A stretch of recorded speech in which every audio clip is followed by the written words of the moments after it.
उसी समय भगवान चुपचाप चुरा कर चीर सभी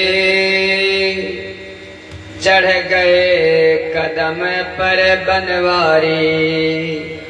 फिर डाल डाल पर वस्त्र डाल छिप गए कदम पर गिरधारी।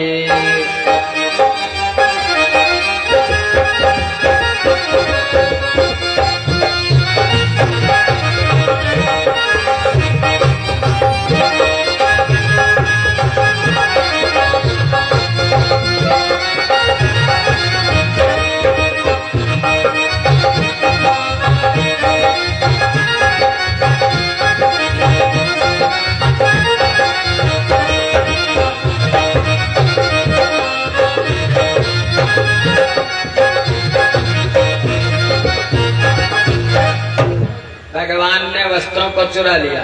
वस्त्र माने वासना, कामना, उसको चुराते भगवान। वस्त्र तो बहाना था केवल। और जाकर के कदम पर छिप गए। अगहन का महीना, कितनी देर तक बेचारी जल में खड़ी रहती। भगवान ने बंसी बजा दी। कहने की देखो कन्हई, हमारे वस्त्रों को दे दो, बात ठीक नहीं है। भगवान कहने लगे वस्त्र चाहिए तो हमारे पास आइए, वस्त्रों को ले जाइए। उन्होंने कहा नहीं, ऐसे नहीं आऊंगी। वहां पर चारों वर्णों की कन्या थी, ब्राह्मण, क्षत्रिय, वैश्य और शूद्र। और कहने लगे श्याम सुंदर ते दास्य करवाम तवोदितम देहमुवासांस धर्मज्ञ नो चेदराके ब्रुवामहे। जो शूद्र जाति की कन्याएं थी वो हाथ जोड़ती हैं, कन्हई हमारे वस्त्रों को दे दो, मैं तो तुम्हारी दासी हूँ। श्याम सुंदर ते दास्य, जो वैश्य जाति की कन्याएं हैं, गुप्ता बनिया जाति की, वो कहती मैं तुम्हारे हाथ जोड़ती हूँ कन्हई। जो गुप्ता लोग होते हैं, बनिया लोग, झगड़ा झंझट नहीं करते हैं, बस अपना मीठा मीठा काम चला लेते हैं। हाथ जोड़ते हमारे वस्त्रों को दे दो। जो ब्राह्मण जाति की कन्याएं थी उन्होंने कहा अरे कन्हई देहम वासांस धर्मज्ञ, ये शरीर है, ये भी तो एक कपड़ा ही है। अरे अपने कपड़ों को तो हम उतार करके फेंक देते हैं, लेकिन शरीर जब पुराना हो जाता है, भला शरीर को छोड़ना चाहता है। जब भगवान कहते हैं हे अर्जुन वासांस जीर्णान यथा विहाय नवान गृहणात नरो पराणी तथा शरीरान विहाय जीर्णा अन्यान संयात नवान देहि। ये जो मन है ना, आप लोग छोड़ना नहीं चाहते इस शरीर को, लेकिन जो जीव है वो कहता अच्छा एक बात बताओ, नया घर किसको अच्छा नहीं लगता है, नई चीज किसको अच्छी नहीं लगती है। दांत टूट गए, बाल चले गए, कमर डूब गई, चुर्रियां लटक गई, फिर जीव इस शरीर में रहना नहीं चाहता। वो कहता कैसा भी जीव मिलेगा, नया तो मिलेगा, अब नया घर चाहिए। तो जीव शरीर को छोड़ देता है। ऐसे वासांस जीर्ण, वो ब्राह्मण की कन्याएं थी, वो कहने लगी शरीर भी तो वस्त्र है। वहीं पर क्षत्रिय जाति की कन्याएं थी, यहाँ पर ज्यादा है। और कहने लगी अगर हमारे कपड़े नहीं दोगे, जानते हो हमारे पापा को, पिताजी को शिकायत करूंगी जाकर के घर में, नो चेदरा के ब्रुआ में। भगवान ने कहा तुमको जो करना हो कर सकते हो, लेकिन मैं वस्त्र देने वाला नहीं हूँ। अगर वस्त्र लेना है तो आइए हमारे पास। अब बेचारी मरता क्या न करता, अपने ठंडक का महीना, ठंडा ठंडा जल, मर्म स्थानों को ढक करके ऐसे बाहर निकली। हे प्रभु हमारे वस्त्रों को दे दो। भगवान ने कहा अरे जीव, मैं तो परमात्मा और तुम जीव, अब भी अज्ञान, क्या हमसे छिपा है? क्या जल के अंदर मैं नहीं था? मैं जल के अंदर भी हूँ, बाहर भी हूँ, अब भी हमसे पर्दा। भगवान चीर हरण की लीला से केवल ज्ञान देना चाहते हैं। कहने लगे ये तुमने भगवान सूर्य का और भगवान वरुण देवता का अपमान किया है। कहने लगे प्रभु बोले चीर चाहती हो तो एक और अब काम करो, श्रद्धा से दोनों हाथ जोड़ पहले सूर्य को प्रणाम करो।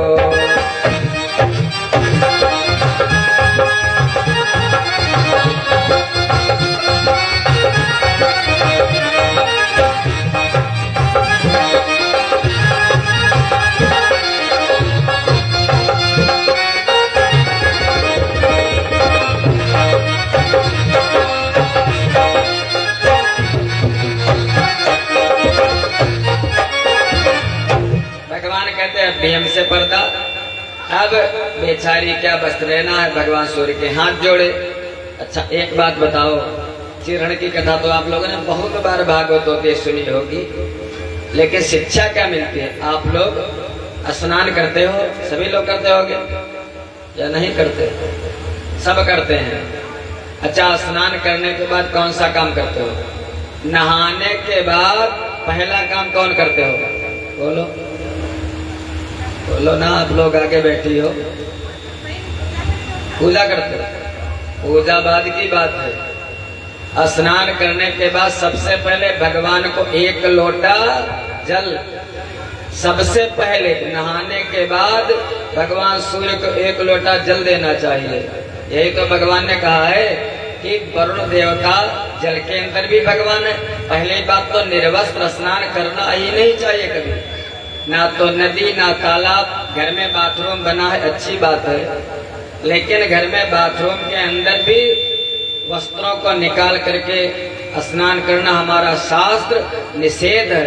क्योंकि वरुण देवता का निवास जल में होता, कोई ना देखे परमात्मा तो देखते। एक वस्त्र तो शरीर पर रहना ही चाहिए कभी भी, इसलिए या तो वरुण देवता का अपमान हो जाता है। और आजकल जब से तरण ताल बन गए, वाटर पार्क बन गए, तब से तो हमारे धर्म की धज्जी उड़ रही है सीधे सीधे। जैसा करनी, जैसा करोगे वैसा भरोगे।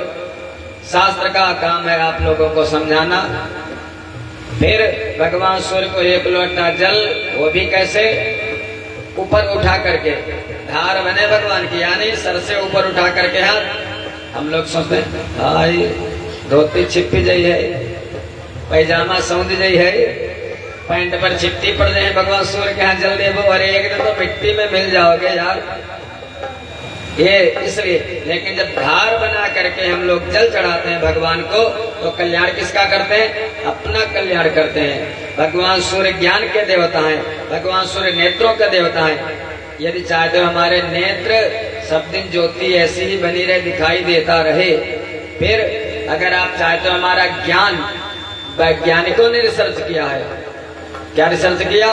जब सूर्य को जल चढ़ाया जाता है तो जो धार है ना, धार से जब भगवान सूर्य का प्रकाश आकर के आपके दिमाग पर, मस्तिष्क पर पड़ता है, तो सोए हुए जो सेल्स हैं अंदर, वो दिमाग जग जाता, बुद्धि प्रखर हो जाते, यादाश्त। और बच्चों के लिए तो विशेष करके जो बच्चे पढ़ने जाते हैं, एक लोटा जल। अच्छा एक बात और, देना या न देना आपकी मर्जी।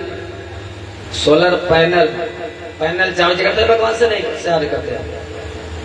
सबके अगर पैनल लगा है, हाँ, पैनल कभी कभी नहीं चार्ज होता तो पानी भी नहीं आता है। अच्छा बिजली वाला जब बिल निकालने के लिए आता है, मीटर सबके घर में लगा, अब तो स्मार्ट मीटर लगा। जब बिल निकालने वाला आता है तो धक्के होता है, कब तो है 1000 2000 बिल आराम से चुका देते हो, बिल पेमेंट कर देते हो। लेकिन भगवान सूर्य जो दिन रात उनका प्रकाश लेते हो, क्या बिल देते हो उनको कभी? अभी ठंडक आ गई, हाय निकले होते हो थोड़ी देर, कितना बिल? अरे बिल तो एक लोटा जल ही है। कोई कितने लोग देते भगवान सूर्य को जल? कोई आधो उठाओ, कोई पूरो, कोई थोड़ो। माता जी उठाते ना, बिटिया उठाए रही है तो बिटिया बढ़िया। हमारी जमान होते हुए भैया बताओ, देखो सही बोला यार, अच्छी बात है अगर बिटिया उठाते हैं, और बिटिया अच्छी वो उठाती, लेकिन हमारे जमाने में उठाती। बताओ आज से कथा का मतलब यही है, भगवान कभी चाहेंगे हमारा कुछ नहीं है, हमारा बताने का काम है। देख लेना करके महाराज भगवान सूर्य, पृथ्वी माता, जब प्रातः काल आप लोग जगती हो तो क्या होता है, धमाधम दिन भर पृथ्वी पर लैट्रीन बाथरूम थूकना मूतना ये सब करना, जोतना खोदना। पृथ्वी माता के साथ क्या करती हो? मंदिर है तो देवता सब बाद की बात है। पृथ्वी माता भूदेवी कही जाती, भगवान नारायण की पत्नी। जैसे उठो नेत्र खोल करके पृथ्वी माता को प्रणाम करो। सबसे पहले हे पृथ्वी माता, समुद्र वसने देवी पर्वत स्तन मंडले विष्णुपति नमस्तुभ्यं पाद स्पर्शम क्षमस्व में। फिर नहीं फोटो भगवान की है तो दोनों हाथ ऐसे करके दोनों हाथों में भगवान का निवास होता है। कराग्रे बसते लक्ष्मी, यहाँ पर अगर लक्ष्मी आपको जाए तो लक्ष्मी आपके हाथ में, यहाँ पर कराग्रे बसते लक्ष्मी, कर मध्य यहाँ पर सरस्वती, और कर मूले तो गोविंदम, मूल में भगवान गोविंद। प्रभाते कर दर्शनम, दोनों हाथों को देख लो और प्रणाम कर लो। आपका दिन अगर अच्छा न बीते तो आ करके कहीं दूर ने हमको बताना महाराज, ये शास्त्र की गारंटी है। और उसके बाद स्नान, फिर सूर्य भगवान को एक लोटा अब देना। हमारा निवेदन आप लोगों से यही है, एक लोटा जल। फिर भगवान ने उन सखियों को यही ज्ञान दिया चीरण की लीला की कथा से, और भगवान ने बंसी बजा दी उसी समय। वो तो भगवान के प्रेम से मोहित हुई जा रही थी, और सखियां कहने लगी, है प्रभु कि तेरी बंसी पे जाऊं बलिहारे रसिया, तेरी बंसी पे जाऊं बलिहारे रसिया, मैं तो नाचूंगी बीच बाजार रसिया।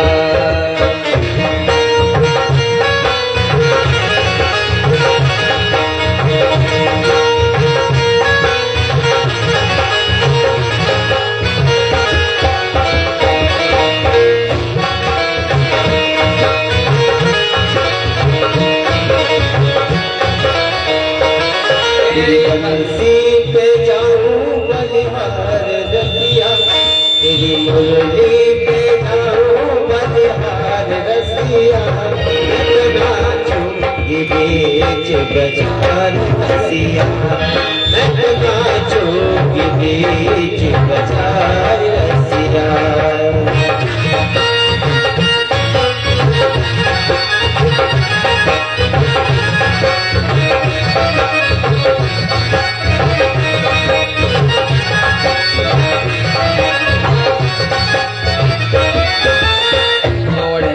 आई मैं तो लाली चुनरिया, ओढ़ के आई मैं तो लाल चुनरिया, ओढ़ के आई मैं तो लाल चुनरिया, ओढ़ के आई मैं तो लाल चुनरिया, तेरे लिए मैं तो सजी रे संवरिया,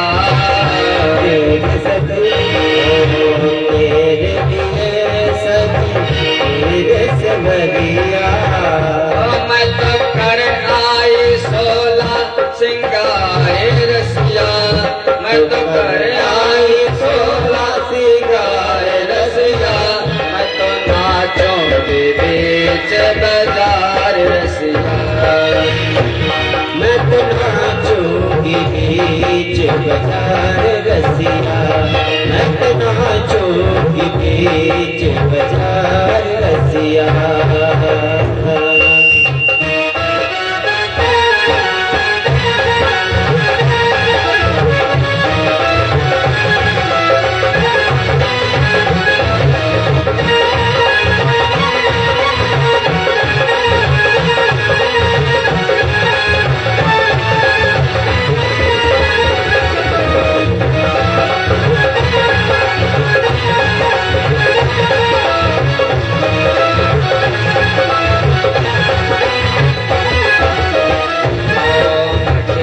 लेके मैं तो पनीर गुजरिया, लेके मैं तो पनीर गुजरिया, पनीर गुजरिया मैं तो सजीर संवरिया, पनीर गुजरिया मैं तो सजी रे सवरिया बने रे गुजरिया मैं तो सजी रे सवरिया रे गुजरिया मैं तो सजी रे सवरिया मुझे हो गया है तुमसे ये प्यार रसिया मुझे हो गया है तुमसे ये प्यार रसिया मैं तो नाचूंगी बीच बाजार रसिया मैं तो नाचूंगी बीच बाजार रसिया मैं तो नाचूंगी बीच बाजार रसिया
तेरी रे बवरिया मैं तो हो गई तेरी रे बवरिया मैं तो छोड़ आई सारा संसार रसिया मैं तो छोड़ आई सारा संसार रसिया मैं तो नाचूंगी बीच बाजार रसिया मैं तो नाचूंगी बीच बाजार रसिया मैं तो नाचूंगी बीच बाजार रसिया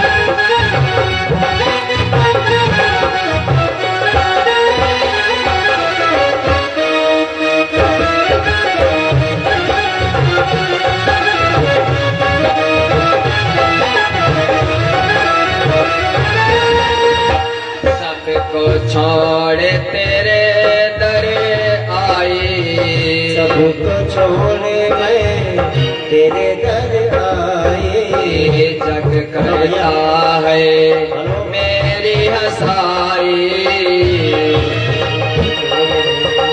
मेरी हंसाई अब तो जुड़ गया है तुमसे ये तार रसिया अब तो जुड़ गया है तुमसे ये तार रसिया मैं तो नाचूंगी बीच बाजार रसिया मैं तो नाचूंगी बीच बाजार रसिया मैं तो नाचूंगी बीच बाजार रसिया ऐसा सभी सखियों का भाव भगवान ने बंसी बजाई हो तो नित्य भगवान की सहचरी हैं गोलोक की से भी गोपिकाएं भगवान की लीला का आनंद लेती हैं।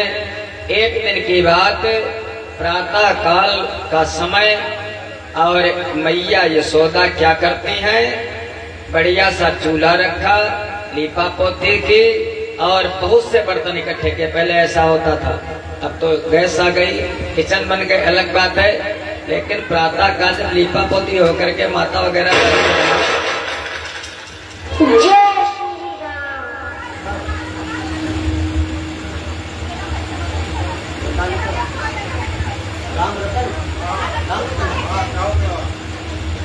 और ये हमारे भैया 101 मुद्राएं राम रतन चौगिरवा की तरफ से 51 मुद्राएं दीपू भैया की तरफ से, 50 मुद्राएं गुप्त दान। इन्होंने भगवान के चरणों में समर्पित किए। भगवान का कल्याण करे, भगवान अपनी छत्र छाया पे बनाए रखे।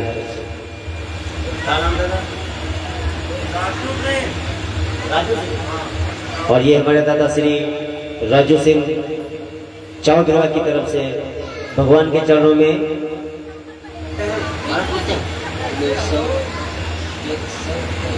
121 मुद्राएं भगवान के चरणों में समर्पित किए। भगवान कल्याण करे।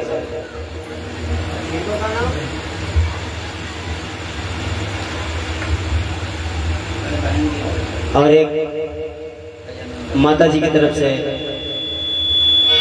100 मुद्राएं समर्पित किए। भगवान के कल्याण करें। चाचा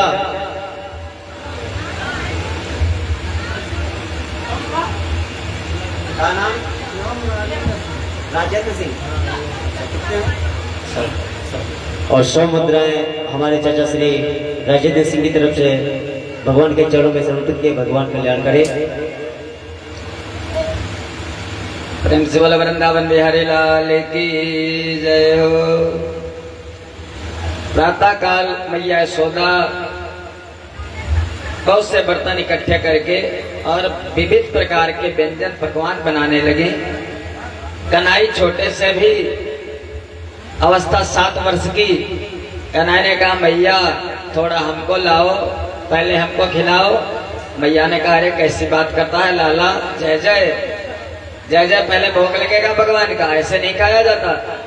कन्हई कहने लगे अरे भैया जय जय होगी, हमारे पेट में चूहे कूद रहे हैं, ये क्या हो रहा, किसकी पूजा हो रही। जैसे आज सत्य घर में पूड़ी बनी होगी, कल छोड़ करके फिर परसों पूड़ी भी बनेगी, खीर भी बनेगी। अरे हमारा सनातन धर्म ऐसा है भैया कि हम पेड़ों तक की पूजा करते हैं। पर्यावरण कहते पर्यावरण को बचाओ, इस पेड़ की नहीं बरगद की पूजा करती हमारी माताएं, पीपल की पूजा करती हमारी माताएं, तुलसी की पूजा हम सभी लोग करते हैं, समी की पूजा, बेल की पूजा। अरे कितने वृक्षों को लगाते हैं और पर्यावरण को कैसे बचाएं भाई सनातन धर्म वाले। फिर अब इतना सब कुछ होते हुए भी पर्वतों तक की पूजा हम लोग करते हैं। और यहाँ तक ऐसे समझ लो जीवों की, हम लोग गाय को भी रोटी देते हैं, कुत्ता जाता उसको भी हम तोड़ देते हैं, और की तो छोड़ो कीड़े मकोड़ों तक को। और परसों वाले दिन कौन सा त्योहार होगा, आज तिजिया है यहाँ, परसों कोई गाड़ी गुड़िया है नाग पंचमी, मुख्य जो हमारा त्योहार नाग पंचमी, तो किसकी होती है, क्षत्रिय लोगों का विशेष करके त्योहार माना जाता है। हम लोग नागों को भी दूध पिलाते हैं, वो सनातनी है महाराज, नागों को हम लोग नागों को दूध पिलाते हैं। तो भगवान ने कहा भैया ये क्या हो रहा, किसकी पूजा होने वाली है।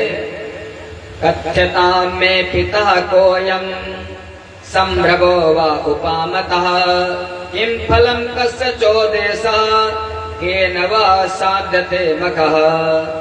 मैया ने कहा हमारा दिमाग मत खराब करो, बाबा से जाकर के पूछो। बाबा नंद के पास आए कन्हई, बाबा किसकी पूजा होने जा रही, कौन देवता है, क्या आपने उनको देखा है, किस वेद में लिखा है। बहुत सी पूजा जो विधि विधान से की जाती है वो तो फल देती है। कहेंगे बाबा एक बात है, ज्ञात्वा ज्ञात्वा च कर्माणि जनो जन्मनुतिष्ठति। संसारी मनुष्य वे समझे अनेक प्रकार के कर्मों का अनुष्ठान करते हैं, ना तो शास्त्र को पढ़ा है, ना तो किसी से शिक्षा लिया है। किन किन के देवताओं की पूजा करते हैं महाराज, पता नहीं, मालूम ही नहीं कौन देवी है। कोई पेड़ा खिलाता है, कोई चूड़ा चबवाता है, लेकिन उनके बारे में जानते नहीं किस शास्त्र में लिखा है। जो शास्त्र में लिखे हुए देवी देवताओं की पूजा करता है, कौन, दुर्गा मैया, सीता मैया, पार्वती मैया, भोले बाबा, हनुमान जी, वो तो फलदायी होता है। और जो ऐसे मनमुखी देवता पूजने लगता है कोई, तो फल अलग कुछ नहीं मिलता, उल्टा मन भी खराब हो जाता है। भगवान श्री कृष्ण कहते हैं बाबा जो बगैर समझ आप लोग जो करने जा रहे हैं, या विचारित है, शास्त्र सम्मत है, या लौकिक, मैं जानना चाहता हूँ। बाबा ने कहा भैया हमारे यहाँ यज्ञ होती है और यज्ञ का द्वारा हम इंद्र को प्रसन्न करते हैं, देवराज इंद्र का याग करते हैं। भगवान ने कहा अच्छा ये बताओ, सारे प्राणी अपने कर्मों के अनुसार दुख सुख को भोगते हैं। जो पाप करता उसको नरक मिलता, जो पुण्य करता उसको स्वर्ग मिलता, जो न पाप करता न पुण्य करता उसको परमलोक की प्राप्ति होती। तो इसमें भला इंद्र की क्या जरूरत? इंद्र कहाँ से बीच में आ टपके? इंद्र को अभिमान हो गया था, इंद्र का अभिमान चूर्ण करना था भगवान को। इंद्र बीच में कहाँ से आए बाबा? बाबा ने कहा बात तो लाला ठीक कहता है। कहने फिर किसकी पूजा करें? कहने अरे हमारी गौ माता गोवर्धन पर चढ़ती हैं, हमको औषधियां गोवर्धन से मिलती हैं। इंद्रजीत तुम्हें कथा के लिए हम बंद कहते हैं, इनकी कथा दूसरी होती है, हम कहें जानते हमारा स्वभाव। हाँ तो तुम चुप रहो, कोई बोले बोले तो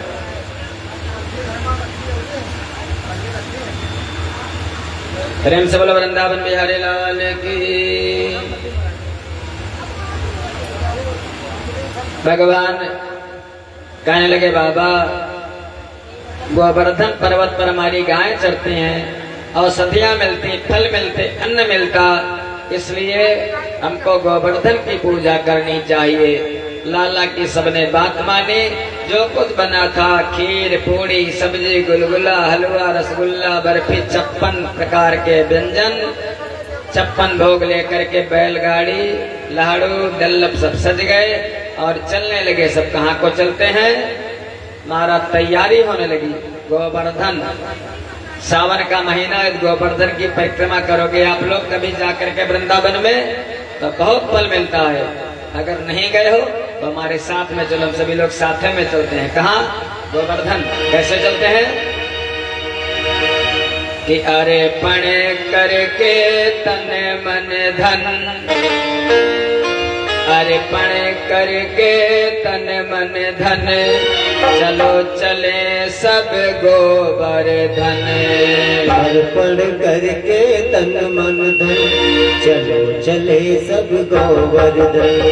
अर्पण करके तन मन धन, चलो चले सब गोवर्धन। राधे बोल के परिक्रमा डोल के, अर्पण करके तन मन धन, चलो चले सब गोवर्धन। अर्पण करके तन मन धन, चलो चले सब गोवर्धन। अर्पण करके तन मन धन, चलो चले सब गोवर्धन।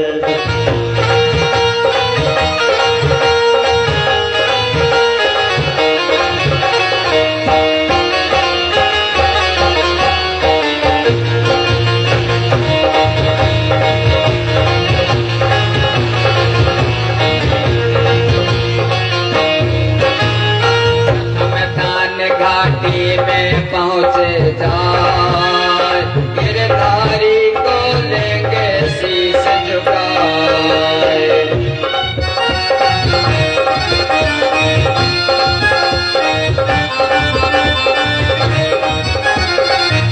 गोवर्धन की परिक्रमा शुरू होती है दान घाटी से। सबसे पहला पड़ाव कहते हैं प्रथम दान घाटी में पहुँचे जाए, गिरधारी को लेके शीश झुकाए।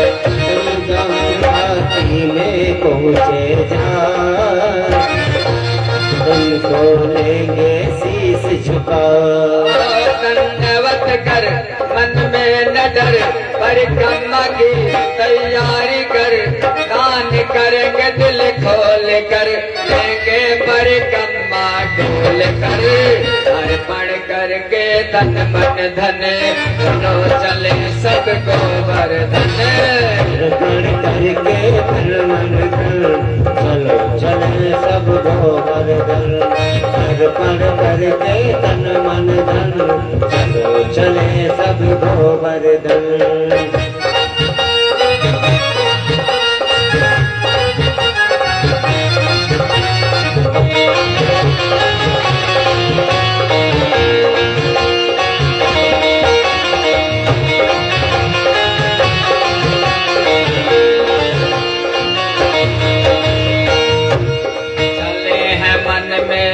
देवर का धर ध्यान, मिला पुंचरे का लौटा स्थान।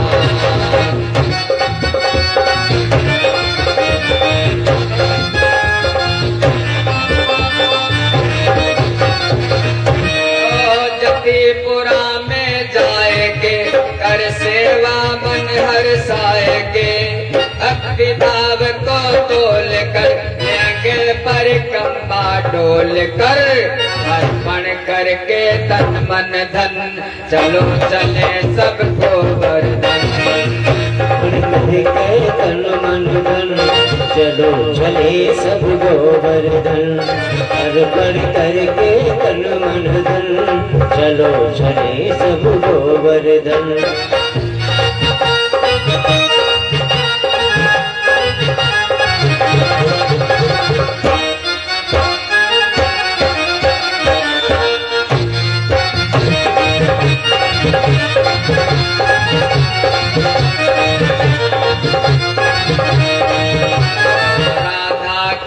पे राधा का कर ध्यान, मानस गंगा में करके स्नान।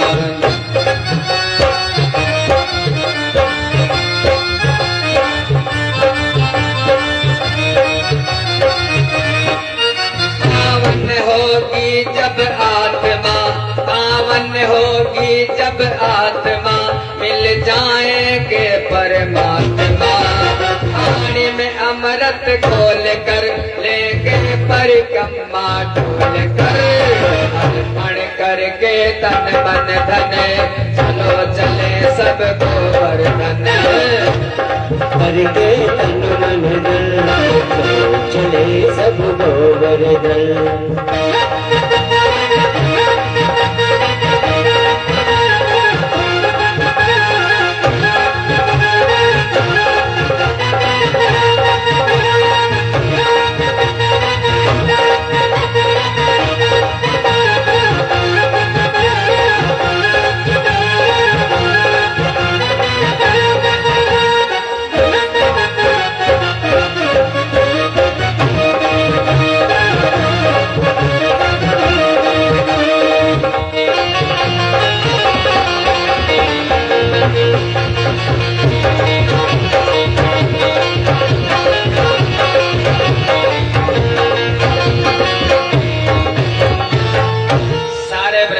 पहुंच गए गोवर्धन पर्वत पर। भगवान ने कहा पूजन प्रारंभ करो। ब्राह्मणों को बुलाया, आचार्यों को बुलाया। आचार्य लोग मंत्र पढ़ करके पूजन करवाने लगे। एक रूप से भगवान गोवर्धन का पूजन करने लगे और एक रूप से गोवर्धन में प्रवेश कर गए। जो कुछ भी खिलाया जाता, लड्डू खिलाया जाता, गप हुआ खिलाया जाता, सड़प जो कुछ होता खाते खाते चले जाते हैं। कहने के देखो इंद्र कभी आरोगने आते थे भोग को, तो गोवर्धन भगवान बहुत प्रसन्न है, सारे ग्वाल बाल बहुत प्रसन्न है। अगर भगवान खा ले कभी महाराज तो आप कितने खुश हो जाते हो।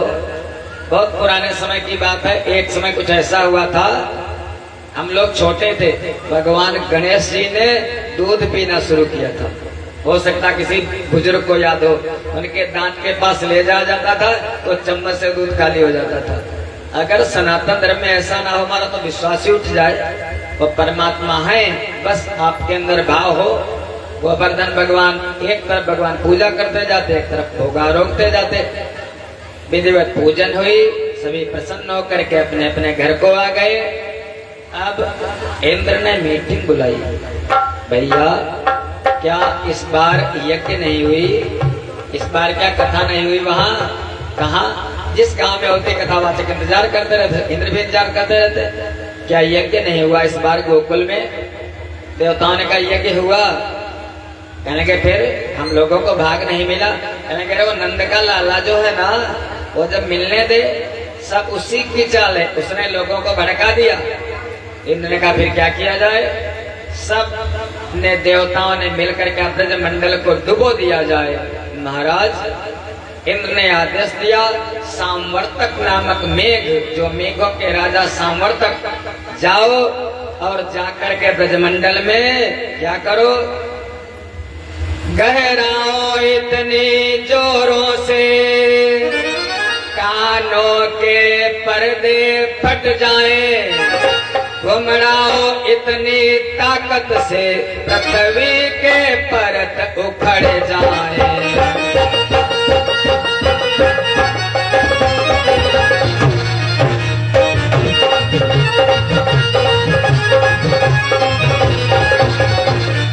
नामो निशान बाकी न रहे, एक ही बार के कड़के पर बिजलियां पटक दो चमका कर उस नंद राय के लड़के पर।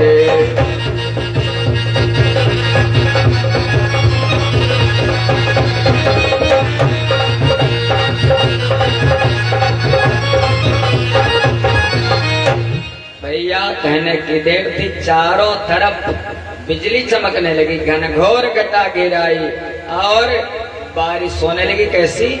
मूसलाधार, जैसे मूसल के बराबर, हाथी के सूंड के बराबर धाराएं लगा है कि समरसेबल पूरा ऊपर से सीधे चल रहा है।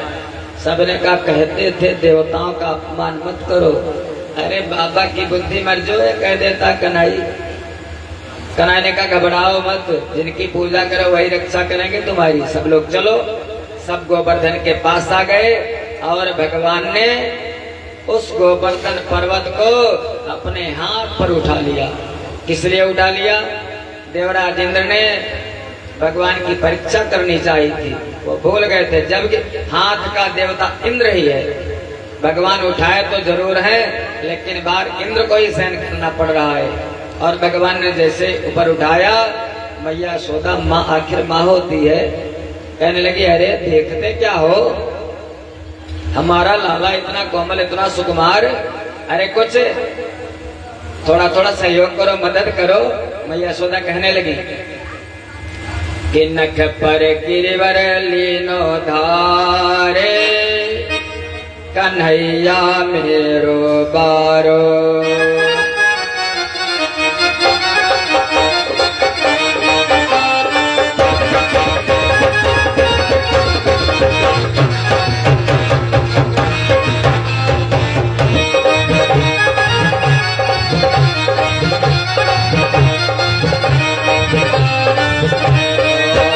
कन्हैया मेरो बारो, कन्हैया मेरो बारो, कन्हैया मेरो बारो, कन्हैया मेरो बारो।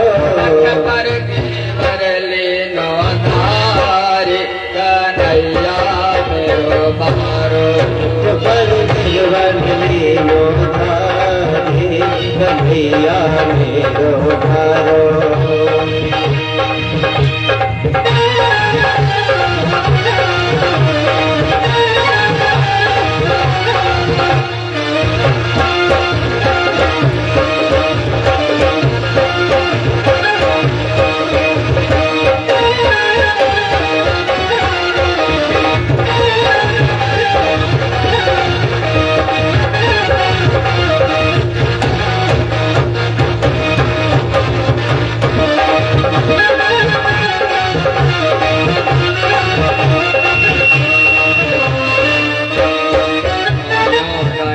यशोदा मैया ने जोर लगाई दो भैया, कहे यशोदा मैया ने जोर लगाए दो भैया। गिरवर में है बोझ अपार, कन्हैया मेरो बारो। गिरवर लीनो धारे, कन्हैया मेरो बारो।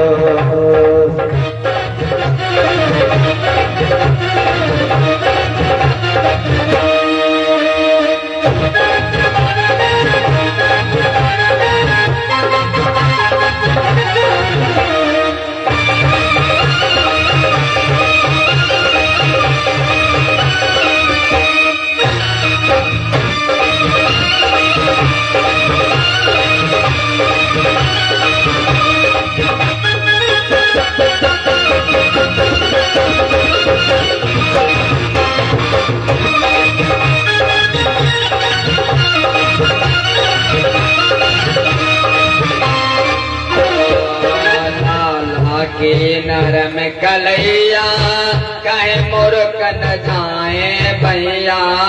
लाला की नरम कलैया कहीं मुल्क न जाए भैया। ऐसे खेले बोझ अपारे कन्हैया मेरो बारो। कर लीनो गिरधारी कन्हैया मेरो बारो। कन्हैया मेरो बारो।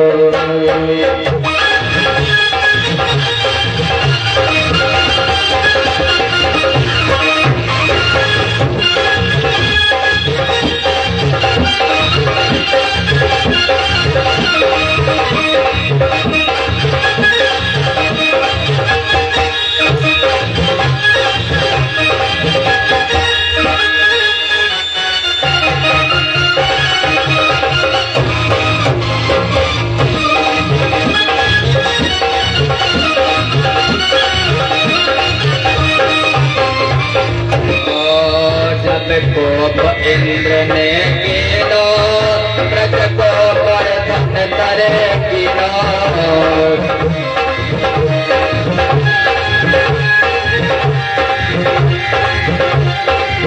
कल बरस बरस गए हारे कन्हैया मेरो बारो।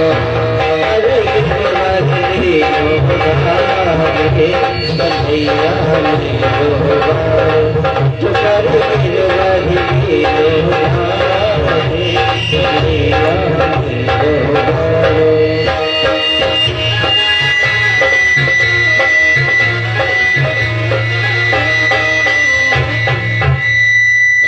गोवर्धन भगवान की।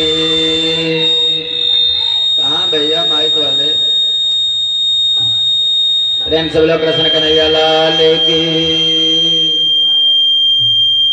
भगवान ने गोवर्धन को अपने एक हाथ पर धारण कर लिया। 7 दिनों तक मूसलाधार बारिश होती रही, लेकिन ब्रज मंडल पर एक बूंद भी नहीं पड़ी। इसलिए क्योंकि भगवान गोवर्धन पर्वत इतना गर्म हुआ कि एक भी बूंद पड़ती है तो पाप बन करके उड़ जाती। जैसे तवा पर आप लोग चीटा लगाते हो रोटी बनाने के बाद में, और ऊपर से भगवान का सुदर्शन चक्र चलता है, जो मूसलाधार बारिश होती है चक्र उसको छिन्न भिन्न कर देता है।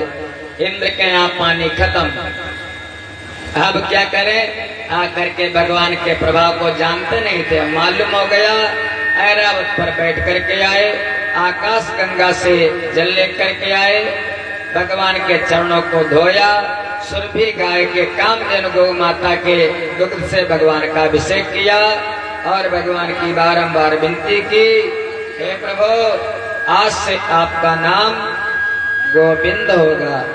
देवराज इंद्र के द्वारा दिया हुआ भगवान का नाम। प्रेम से बोलो गोविंद भगवान की। विनती करके भगवान चले गए। भगवान देवराज इंद्र चले गए। इधर उन जो ब्रजबालाएं थी जिन्होंने चीरहरण से पहले माता जगन्नी जगदम्बा का पूजन किया था, उन्होंने मांगा था कि नंद गोप सुतम देवीम पति में कुरुते नमः। जो नंद का लाला है मुझको पति के रूप में मिले। सभी गोपिकाएं नहीं, जिन जिन गोपिकाओं ने व्रत किया था वही वही गोपिकाएं। भगवान ने विचार किया इनको भी सुख देना चाहिए। भगवान ने सोचा कि रास लीला रचानी चाहिए, जीव का और परमात्मा का मिलन। भगवान की अवस्था है इस समय केवल 8 वर्ष की। 8 वर्ष का बालक जो लिंग भेद उसको नहीं होता है, कौन है स्त्री कौन पुरुष, 8 साल की।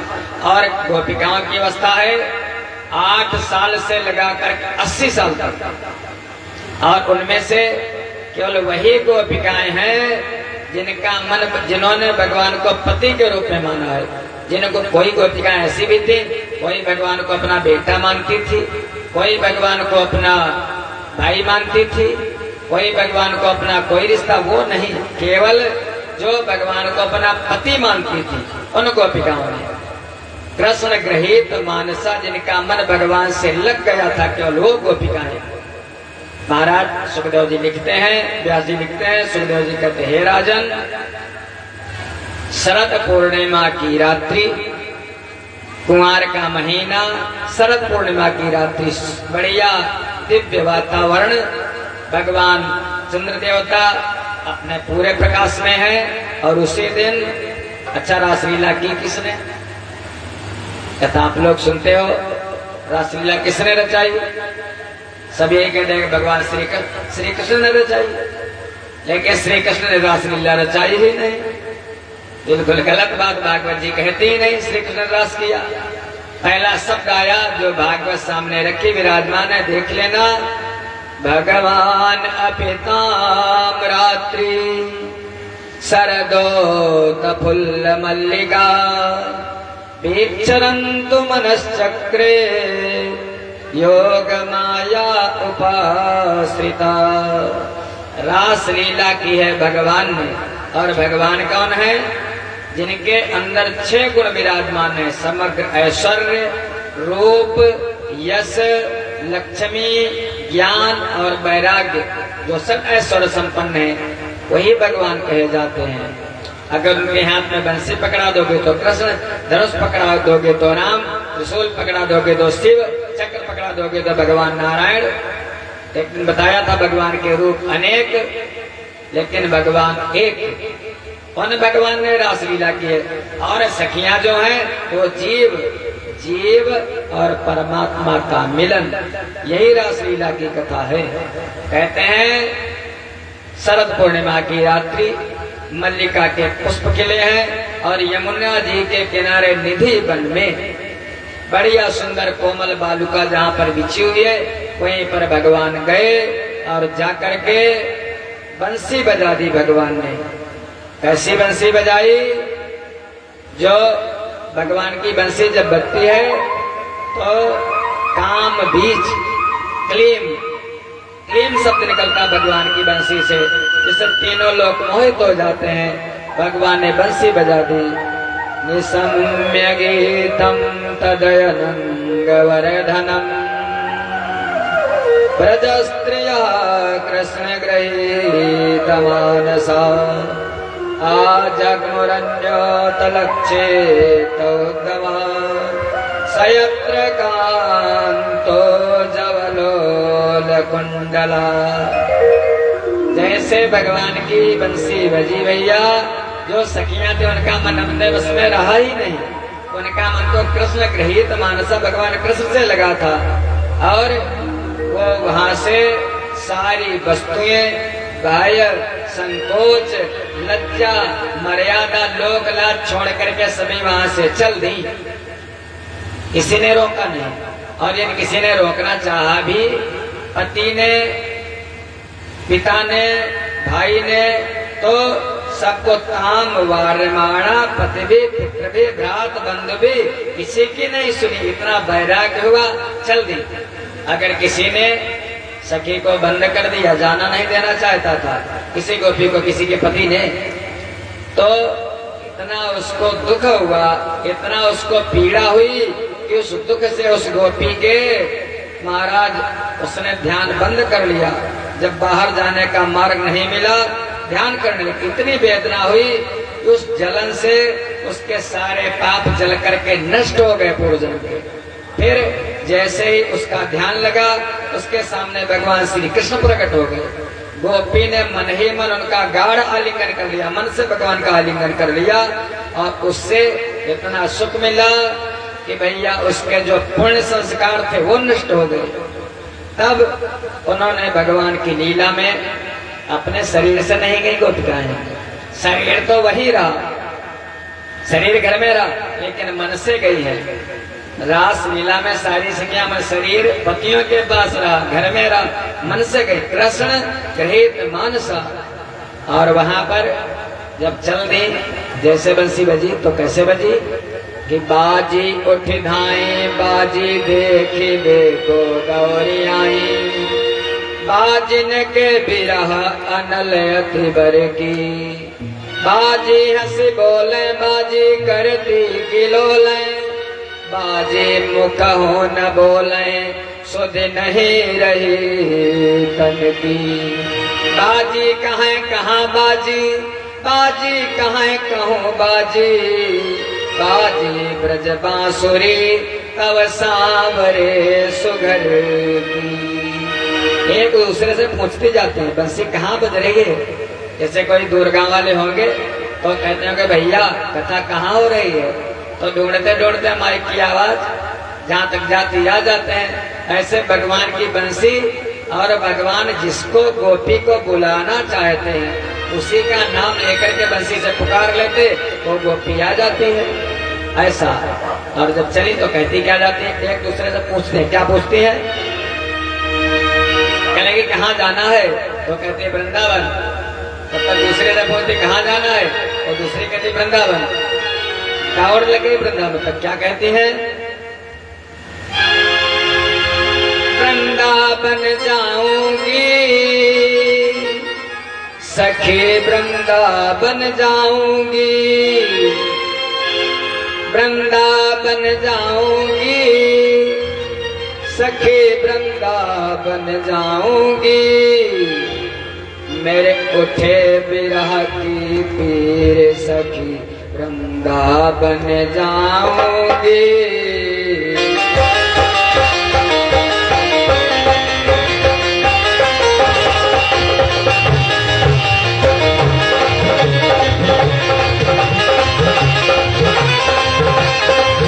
वृंदावन जाऊंगी सखी, वृंदावन जाऊंगी, वृंदावन जाऊंगी सखी, वृंदावन जाऊंगी। मेरे उठे विरह में पीर सखी, वृंदावन जाऊंगी। मेरे उठे विरह में पीर सखी, वृंदावन जाऊंगी।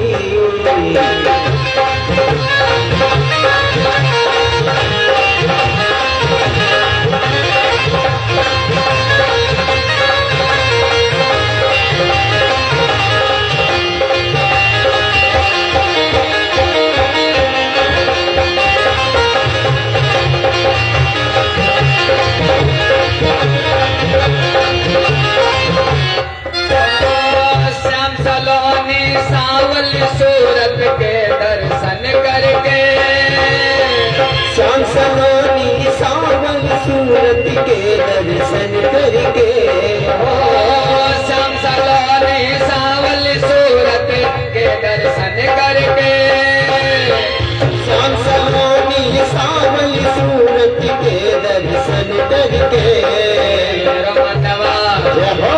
मनवा जय जय मनवा भयो अधीर सखी, वृंदावन जाऊंगी।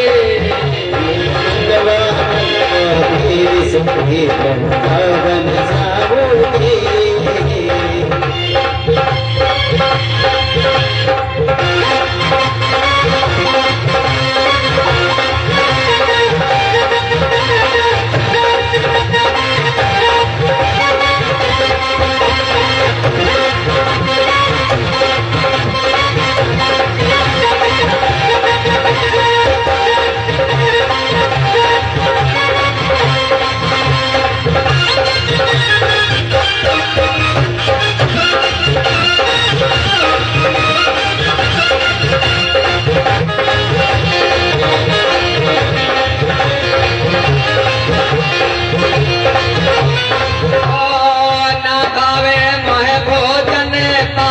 श्याम की याद में ना भावे मुझे भोजन पानी, श्याम की याद में ना भावे मोहे भोजन पानी, श्याम की याद में ना भावे मुझे भोजन पानी, श्याम की याद में। मेरे नैनन जय हो मेरे नैनन मेरे नैनन बरसे तीर सखी, वृंदावन जाओगे। मेरे नैनन बरसे तीर सखी, वृंदावन जाऊंगी। मेरे उठे विरह में पीर सखी वृंदावन जाऊंगी।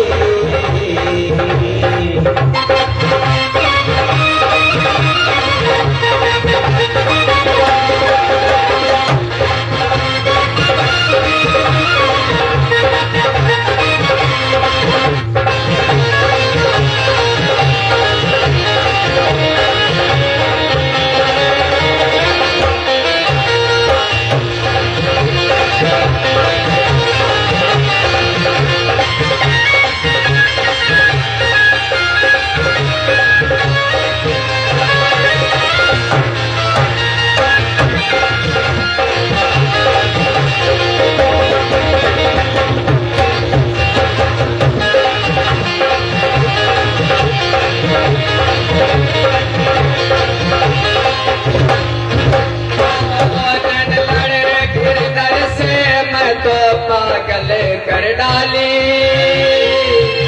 लड़े मेरे गिरधर से मैं तो पागल कर डाली। लड़े गिरधर से मैं तो पागल कर डाली। लड़े मेरे गिरधर से मैं तो पागल कर डाली। कोई कैसे कोई कैसे कैसे दिखाओ दिल चीर सके वृंदावन जाओगे। कैसे दिखाऊं दिल चीर सके वृंदावन जाऊंगी। मेरे उठे फिरे मैं पीर सके वृंदावन जाऊंगी। वृंदावन जाऊंगी कभी ना लौट के आऊंगी। वृंदावन जाऊंगी कभी ना लौट के आऊंगी। बाजे बाजे बाजे यमुना तीर सखी वृंदावन जाओगे। बंसी बाजे यमुना तीर सखी वृंदावन जाऊंगी। मेरे उठे फिरे मैं तीर सखी वृंदावन जाऊंगी। प्रेम से बोलो वृंदावन बिहारी लाल की। लाइन लग गई वृंदावन जाने के लिए। रासलीला की कथा तो वैसे बहुत लंबी, महाराज एक मीटिंग पूरी रासलीला की कथा हो, साधारण कथा नहीं है। वहीं पर जिन जिनका भगवान से मन लगा था सारी सखियां जाकर के पहुंच गई। भगवान ने कहा आ गई हो तुम सब लोग। अरे ये बताओ रजन ऐसा घोर रूपा घोर सत्व निवेशिता। इतनी रात में तुम कुलीन स्त्री हो, स्त्रियों को रात में बाहर नहीं जाना चाहिए।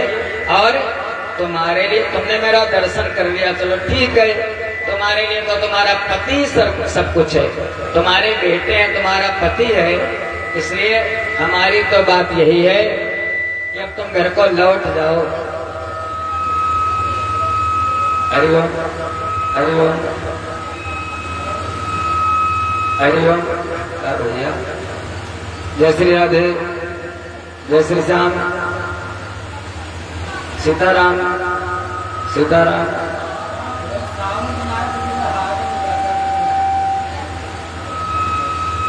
हरिओम जय श्री राधे। बंधुओं को काम रहेगा। प्रेम से बोलो वृंदावन बिहारी लाल की जय हो। कितने लोग बैठे हो, कम से कम जयकारा तो लगाओ बढ़िया से। प्रेम से बोलो राधा कृष्ण भगवान की। भगवान ने जिसको चाहा उसको बुला लिया। बाद में कन्हैया ने कहा अब तुम सब लोग वापस चली जाओ, भगवान करते हैं पर धर्म की बात। लेकिन सखियों ने कहा प्रभु यहाँ पर कोई किसी का नहीं है, आप ही तो कहते हो, आप तो जगत पिता हो, आप तो परम पति हो। अब मैं तुमको छोड़ करके, पहला तो उनका मन निराश हो गया, नेत्र नीचे झुका लिए, पैर के अंगूठे से भूमि को कुरेदने लगी। लेकिन भगवान को दया आ गई उन जीवों पर और भगवान ने उनका स्वागत किया। और वहीं पर भूदेवी ने सारी निधि वन को सजा दिया, सारी पृथ्वी को सजा दिया। और 6 महीने की रात्रि हो गई और उसी समय भगवान ने उन सभी सखियों के साथ रासलीला प्रारंभ कर दी। लेकिन रासलीला जब होती है, किसी के पसीना आ जाता भगवान पहुंच देते, कोई थक जाते उसके चरणों को भगवान दबा देते। अब हुआ क्या, जब अहंकार आ गया गोपियों को, तीनों लोगों के स्वामी मेरी इतनी सेवा करते हैं, तो वहीं पर भगवान अंतर्ध्यान हो गए। या ऐसे समझ लो, प्रेम जो होता है ना, प्रेम गुणों में होता है। गुणिनो बसत प्रेमणी न वस्तुनि, प्रेम गुण में होता, किसी वस्तु में नहीं होता। अगर माइक से हम प्रेम करते हैं, इसलिए करते हैं माइक से आवाज निकलती है, ना निकलती होती नहीं करते। इनसे प्रेम करते हैं, हमारे साथ में रहते हैं। इनसे बिना प्रेम के महाराज इस दुनिया में केवल है प्रेम, जगत में सार, बस बिना प्रेम के कुछ नहीं होता। लेकिन प्रेम गुणों में होता है। फिर प्रेम की तीन पहचान है। कौन? जब प्रेम होता है किसी से तो उसको कुछ देने का मन करता है, यार क्या दे दूं इसको। बस किसी से भी प्रेम हो, किसी पशु से हो, किसी वृक्ष से हो, किसी पुरुष से हो, किसी स्त्री से हो, प्रेम किसी से भी हो सकता है। लेकिन जिसमें स्वार्थ होता है, स्वार्थ का प्रेम झूठा होता है, और जो निस्वार्थ वाला प्रेम होता है, सच्चा प्रेम वही होता है। हमारा प्रेमी कहीं भी रहे, वासना नहीं। अगर वासना होगी तो कामना पूरी हो जाएगी, काम खत्म। लेकिन हमारा प्रेमी कहीं भी रहे, सुखी रहे, बस वासना नहीं होती है। ऐसा समझ लो, जब स्थूल से स्थूल मिलता है तो कामना पैदा होती है, जब मन से मन मिलता है तो प्रेम पैदा होता है, और जब आत्मा से आत्मा मिलती है तो भक्ति पैदा होती है। या भी ना समझ में आया तो ऐसे समझ लो, दो बर्फ के टुकड़े लो, सबके घर में फ्रिज है, बर्फ के दोनों टुकड़ों को रखो और उनको जोड़ो आपस में। कभी भी बर्फ के दोनों टुकड़े आपस में जुड़ नहीं सकते। अगर तोड़ दिया आपने बर्फ को बीच से तो दो टुकड़े कभी जुड़ नहीं सकते। ऐसे इस शरीर से अगर उस शरीर को मिलना है, स्थूल से स्थूल, तो वहां पर प्रेम नहीं है, केवल कामना है। लेकिन फिर उन्हीं दोनों टुकड़ों को यदि किसी बर्तन में रख दो और रखने के बाद थोड़ी देर रखा रहने दो, तो क्या होगा? बर्फ पिघल जाएगा, पानी बन जाएगा। जो दोनों टुकड़े मिल नहीं रहे थे वही आपस में एक हो जाएंगे। तो जब मन से मन मिलता है तो उत्पन्न हो जाता है प्रेम। जब तक शरीर से शरीर की, स्थूल से स्थूल की चाह रहती है तो कामना, जब मन से मन मिल जाता है, बर्फ से पानी बन गया तो फिर प्रेम। और फिर उसी पानी को उठा करके गैस पर रख दो, हीटर अंगीठी पर रख दो, गैस बंद मत करना। थोड़ी देर बाद बर्तन खाली हो जाएगा, पानी पता नहीं कहाँ गायब हो जाएगा, भाप बन करके उड़ जाएगा। तो वही है भक्ति, आत्मा से आत्मा का मिलन। तो रासलीला माने जीव का और परमात्मा का दोनों का मिलन, उसकी लीला है। भगवान अंतर्ध्यान हो गए तो सारी सखियां ढूंढने लगी। ढूंढते ढूंढते बहुत दूर तक गई तो देखा दो चरण चिन्ह दिखाई दी, एक गोपी के और भगवान के। सोचा कितनी भाग्यशाली होगी गोपी जिसको साथ में लेकर के गए हैं। लेकिन जब थोड़ी दूर गई तो देखा वो गोपी, एक गोपी बैठी मिली एक गुफा के किनारे। गोपी कौन? गोपी माने राधा जी, राधा माने भक्ति। राधा को भगवान लेकर के गए थे साथ में, लेकिन राधा जी को भी अहंकार हो गया। देखो हजारों में से हमको चुन करके लाए हैं। राधा जी ने कहा मैं चल नहीं पाऊंगी, हमको अपने कंधे पे बिठाओ। भगवान ने कहा बैठो। भगवान झुके, राधा बैठने के लिए जैसे तैयार, भगवान अंतर्ध्यान हो गए। राधा भी तड़प रही थी। सारी सखियां पहुंची, क्या किया जाए? सारी सखियों ने रासलीला प्रारंभ की, जो आप लोग आजकल देखते हो। कोई मनसुखा बन गई, कोई श्रीदामा बन गई, कोई तोष बन गई, कोई भद्र बन गई, कोई राधा बन गई, कोई ललिता बन गई, कोई विशाखा बन गई, कोई नाग नाथने लगी, कोई गाय चराने लगी, लीलाएं करने लगी। और उसी समय भगवान के गुणों का गान करने लगी सखियां। गोपी गीत, जिन गोपियों ने गीत गाया भागवत जी में, और भगवान उसी से तो प्रसन्न हो जाते हैं। कैसा गीत गाया कि जयति तेधिकम् जन्मना व्रजः श्रयत इंदिराणाम् मीरा सस्वदत्रयी दयितदृश्यता दीक्षुतावका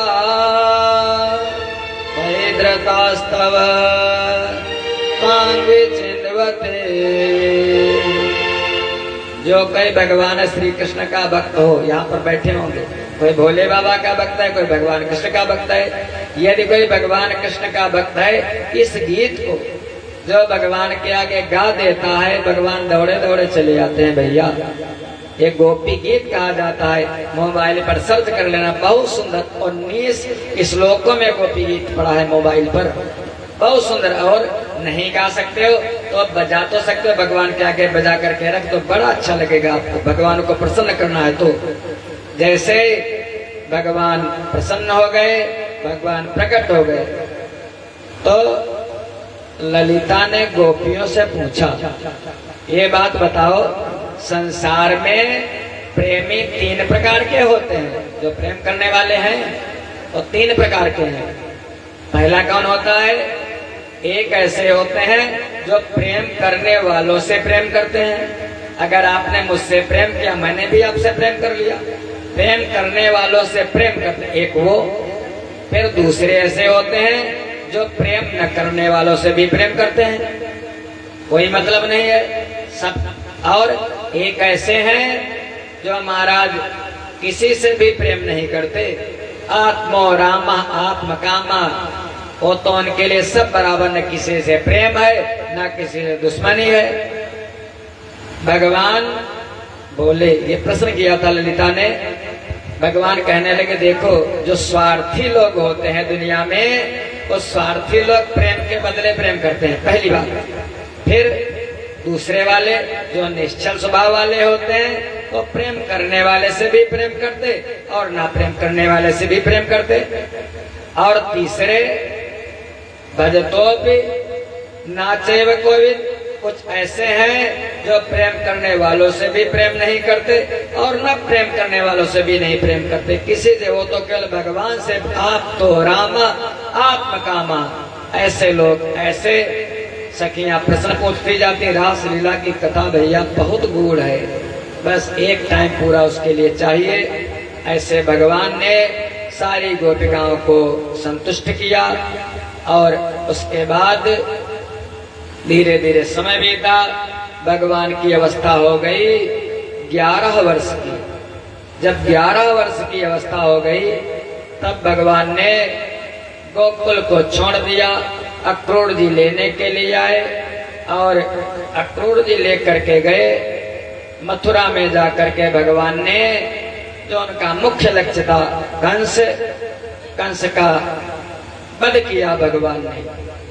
और कंस का वध करने के बाद उग्रसेन को राजा बनाया। जब भागवत जी की 7 दिन तक कथा होती है, अभी कोई कहेगा कि महाराज जैसे रामचरितमानस वाली कथा उस दिन हुई थी कि बहुत जल्दी जल्दी, तो खाली रासलीला की कथा में 1 दिन लग जाएगा। 7 दिनों में जब दोनों टाइम भागवत की कथा होती तो गूढ़ रास तब खुलते हैं। भगवान का अवतार केवल इसीलिए होता है दुष्टों का विनाश करने के लिए। कंस का वध किया। मथुरा के राजा, भगवान की अवस्था कितनी है? 11 वर्ष की। उसके बाद कंस की 2 पत्नियां थी, अस्ति और प्राप्ति। और जाकर के पिता जरासंध के यहाँ पुकार करती हैं, कृष्ण ने मेरे पति को मार डाला। जरासंध अपनी 21-23 चौड़ी सेना लेकर के मथुरा पर आक्रमण कर देता है। भगवान ने जरासंध की सारी सेना को नष्ट कर दिया, दाऊ भैया और भगवान कृष्ण ने। 1-2 बार नहीं, 17 बार आक्रमण करता है भगवान। 17वां बार उसको पराजित करते हैं जरासंध को। 18वीं बार में जरासंध बहुत से ब्राह्मणों को बिठा के आता, इस बार अगर मैं जीता तो तुमको उपहार दूंगा और अगर इस बार भी हार गया तो तुमको मृत्यु दंड दूंगा। भगवान ने सोचा हमारे लिए बहुत से ब्राह्मण मारे जाएंगे, इसलिए भगवान 18वीं बार हार जाते हैं उस जरासंध से और उसी के साथ कालेवन का वध करते हैं। अवस्था है भगवान की 24 वर्ष की। 11 वर्ष तक रहे गोकुल में और 10 वर्ष तक रहे मथुरा में। उसी समय भगवान ने विचार किया, रात्रि के समय विश्वकर्मा जी को आदेश दिया और समुद्र के बीचों बीच एक पुरी का निर्माण कर दिया जो सोने की बनी हुई है, 64 योजन लंबी, 64 योजन चौड़ी, सर्व सोने की बनी द्वारिका, बहुत सुंदर। और अपनी योग माया से सारे मथुरा वासियों को द्वारिका में स्थापित कर दिया। अब जब तक गोकुल में रहे तब तक तो थे महाराज कौन, तब तक थे वृंदावन बिहारी लाल। जब मथुरा में आए तो हो गए मथुराधीश, और उसके बाद जब द्वारिका में आए तो हो गए द्वारिकाधीश। प्रेम से बोलो द्वारिकाधीश भगवान की। द्वारिकाधीश भगवान एक राजा हैं, जिन राजा का नाम है भीष्मक। भीष्मक के 5 बेटे हैं, रुक्म, रुक्मग्रज, रुक्मरथ, रुक्मकेश, रुक्ममाली। जो सबसे छोटी बेटी है उसका नाम रुक्मिणी। रुक्मिणी ने मन ही मन भगवान को पति बना लिया। नारद जी ने प्रेम जगा दिया, इधर रुक्मिणी के मन में उधर भगवान के मन में। भगवान को पता चला, उधर शिशुपाल के साथ रुक्मिणी के भाई ने रुक्मिणी का विवाह तय किया था। भगवान को पता चला, भगवान द्वारिका से चले और चल करके महाराज पहुंचे जा करके भीष्मक के नगर में, कुंडिनपुर में, और जाकर के रुक्मिणी माता गिरजा का पूजन करने आई थी। वहीं से भगवान ने रुक्मिणी का अपहरण कर लिया। थोड़ी दूर तक भाई रुक्म दौड़ा, रुक्म को बंदी बना लिया। उसके बाद रुक्मिणी को लेकर के आए। रुक्मिणी के साथ भगवान का पहला विवाह हुआ। रुक्मिणी के साथ भगवान का बेटा हुआ, जिस बेटा का नाम है प्रद्युम्न। प्रद्युम्न जैसे प्रसूति गृह में छोटा सा था, एक दैत्य था जिसका नाम संबरासुर। संबरासुर प्रद्युम्न को उठा करके चला गया, समुद्र में फेंक दिया। समुद्र में कोई मछली प्रद्युम्न को निगल गई, और संबरासुर की रसोई थी जो किचन, वहां पर एक सेविका थी। उस सेविका के पास जब वो कोई मछली मारने वाला मछली को लेकर के पहुंचा, तो जब उस सेविका ने, भोजन बनाने वाली ने मछली को काटा, तो उसी से एक सुंदर बालक निकला। आकाशवाणी हुई, इस बालक का तुम पालन पोषण करो, ये बालक तुम्हारा पति होगा। वो संबरासुर की जो सेविका थी वो कोई और नहीं, कामदेव की पत्नी रति थी। थोड़े दिनों के बाद उस कामदेव थे, वे प्रद्युम्न बन करके आए थे। संबरासुर का वध कर दिया, और वध करने के बाद द्वारिका वापस आ गए। जब द्वारिका वापस आ गए तो वहां पर रति के साथ प्रद्युम्न जी का विवाह हुआ। प्रद्युम्न जी के एक बेटा हुआ, जिस बेटे का नाम था महाराज अनिरुद्ध। अनिरुद्ध जी बहुत ही भगवान कृष्ण, कृष्ण के बेटे प्रद्युम्न और प्रद्युम्न के बेटे अनिरुद्ध। अनिरुद्ध बहुत सुंदर थे। धीरे धीरे समय बीतने लगा। इधर एक राजा है, भगवान के भक्त हैं, भक्त शिरोमणि जिनको कहते प्रहलाद। प्रहलाद का पुत्र है जिसका नाम विरोचन। विरोचन का पुत्र है जिसका नाम है बलि। और जो बलि का पुत्र है उसका नाम है बाणासुर। 2 बार भगवान का नाम लो, थोड़ी कथा और सुन लो, फिर वाणी को विराम देता हूं। कि नटवर नागर नंदा भजो रे मन गोविंदा।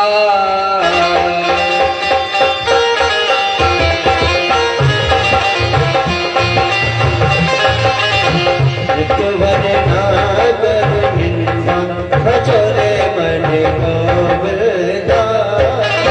नटवर नागर नंदा भजो रे मन गोविंदा। गोविंदा गोविंदा भजो रे मन गोविंदा।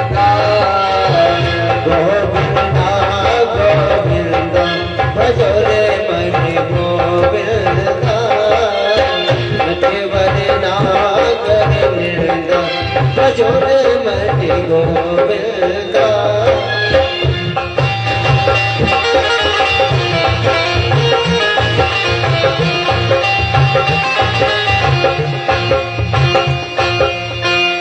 प्रेम से बोलो गोविंद भगवान की।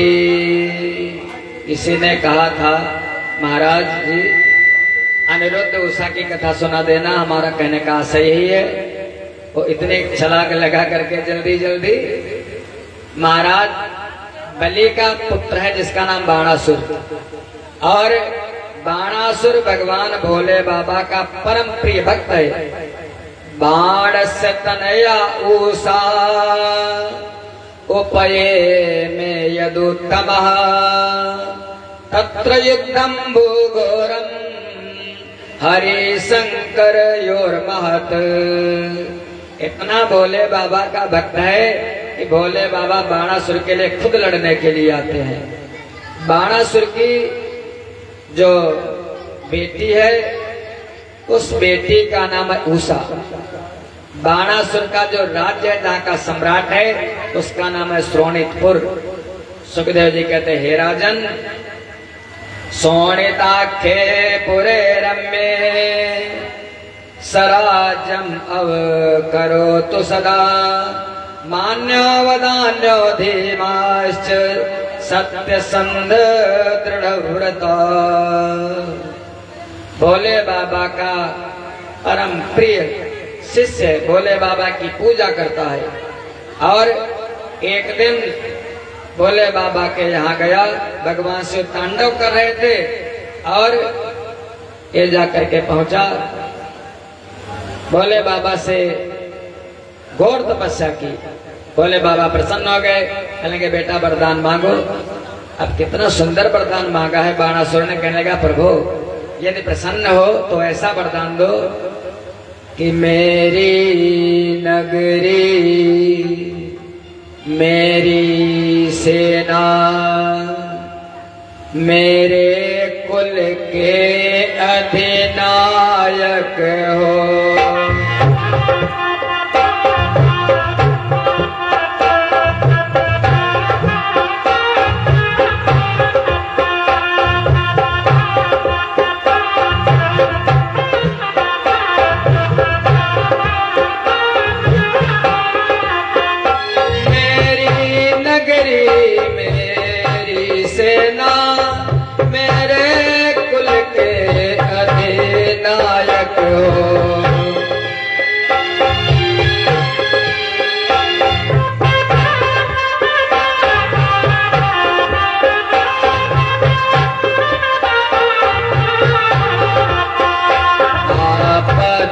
समय में ध्यान धरूं, आपत्ति समय में ध्यान धरूं, तो आकर मेरे सहायक हो।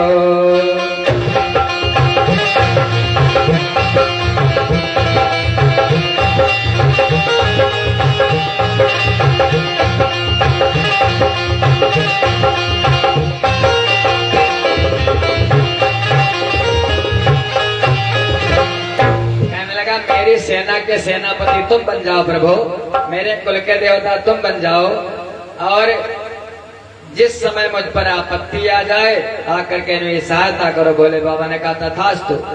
फिर कहने लगा, थोड़ा सा राक्षसी भाव आ गया। कहने लगा प्रभु हे महामहिम अखिलेश्वर, सेवक को लोकेश्वर वर दो, धन दो, जन दो, यश दो, बल दो, सेवक को साहस भुजाएं दो। अच्छी बात है, धन मांग लिया, यश मांग लिया, बल मांग लिया, लेकिन कहने का 1000 हाथ दे दो भोले बाबा। भोले बाबा ने कहा बाणासुर 2 हाथ होते तो पता नहीं क्या करता है आदमी, और तुम कहते 1000 हाथ दे दो। बाणासुर ने कहा प्रभु। भोले बाबा ने कहा तथास्तु, जाओ 1000।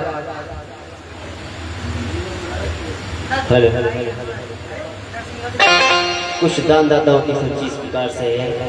101 मुद्राएं रितेश चौबिरवा की तरफ से, 101 मुद्राएं अंश तिलकपुर की तरफ से, 51 मुद्राएं सचिन चौबिरवा की तरफ से, 51 मुद्राएं राम बाबू चौबिरवा की तरफ से, 101 मुद्राएं मनोज बीडीसी चौबिरवा की तरफ से, 201 मुद्राएं सिकंदर तिलकपुर से 51 मुद्राएं बनारसी चौबरवा की तरफ से, 251 मुद्राएं सुनील सिंह और तिलकपुर, और 101 मुद्राएं पिंटू सिंह की तरफ से भगवान के चरणों में समर्पित किए। भगवान कल्याण करें।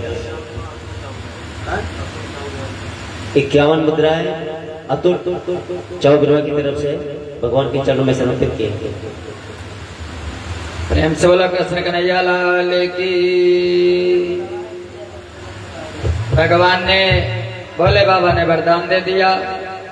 अब 1000 हाथ हो गए। पर्वतों के पास जाता, पर्वतों को उठा लेता, पिस करके फेंक देता, पेड़ों को उखाड़ लेता, इधर से उधर कर देता, वनों को नष्ट कर देता, नदी में बैठ जाता, धार को रोक देता। महाराज इतनी खुजली, इतना बल हो गया कि जाकर के भोले बाबा से फिर मिला। प्रभु आओ हमसे 2-2 हाथ करो। भगवान ने कहा बाणासुर मैंने तुमको हाथ दिया है, तुमसे हाथ क्या करूं? कहने लगा बड़ी खुजली हो रही। भगवान ने कहा ले एक झंडा दे दिया, ये ध्वज लेकर के जा और एक झंडा को अपने महल पे लगा देना। नित्य झंडे का ध्वज का दर्शन करना। जिस दिन ध्वजा झुक जाएगी समझ लेना तेरे हाथों की खुजली मिट जाएगी। बाणासुर बड़ा प्रेम से झंडा ले लिया और लेकर के आया वापस, अपने महल पर लगा दिया। और उसी की तस्योसानाम दुहिता स्वप्ने प्रादुम्नि नाम रतिम, उसकी बेटी जो उषा है पढ़ने के लिए भेज दिया भोले बाबा के पास। भोले बाबा पढ़ाते भी हैं, गुरुकुल भी चलाते हैं सबसे बड़ा। और एक दिन की बात, भोले बाबा और माता पार्वती वहीं पर कहीं बैठे थे, एकांत सेवन कर रहे थे। माता पार्वती ने भोले बाबा को आलिंगन कर लिया, गले से लगा लिया। उषा ने देख लिया। उषा के मन में आया अगर मेरा भी विवाह हो जाता तो मैं भी अपने पति को ऐसे गले लगाती।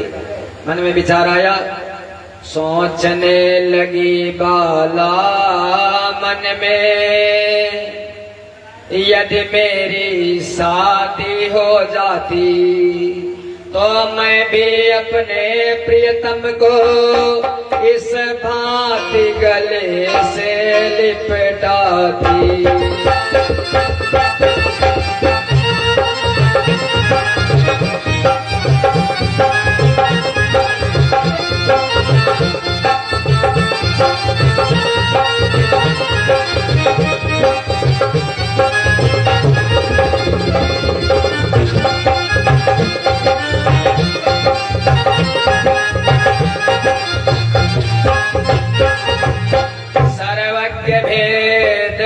समझ गए बोले वह सूरज रात होगी, हे उषा जब सपने में ही पति से भी मुलाकात होगी।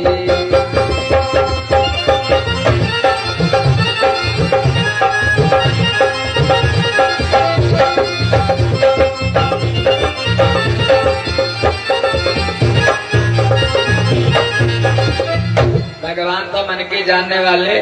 कहने लगे उषा सपने में तेरे पति का तुझको दर्शन होगा।